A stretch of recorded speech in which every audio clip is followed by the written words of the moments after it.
Apektado na rin ang kabuhayan ng mga nasa fishing industry sa barangay Ambuklao, Bukod, Benguet ng tuloy-tuloy na pagtaas ng presyo ng gasolina at iba pang produktong petrolyo. Ayon kay Barangay Captain Rinaldo Tillo ng barangay Ambuklao, nakakalungkot aniya na ramdam na ng kanilang mga fish producers, partikular ang mga tilapia growers sa bahagi ng Ambuklao Dam, ang epekto ng paglobo sa presyo ng krudo na ginagamit sa kanilang mga bangka. Aniya, ang produksyon ng tilapia na pangunahing pinagkakakitaan ng mga residente dito ay sobra na ring naapektuhan ng tumaas na presyo ng naturang krudo. Talagang yun na ang remedyo, babalik sila sa dati.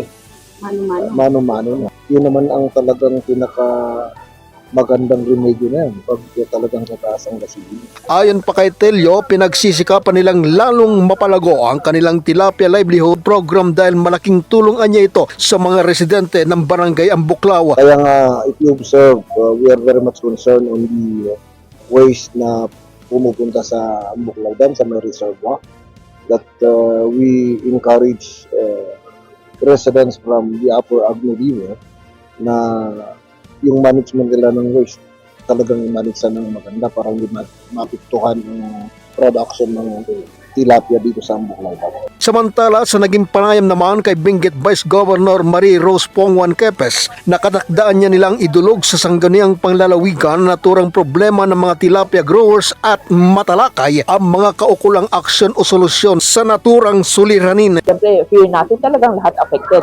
Everyday yung gamit nila na sasakyan, to ferry their loads, going to Baptisi, to trading posts. Alam mo, ang latest na binibigay is yung livelihood na dinala ni Cabinet Secretary Rex Gatchalian. Yun yung latest na ini-implement, kaya kinuha yung mga list ng mga accredited na association na nag-submit ang mga proposal nila.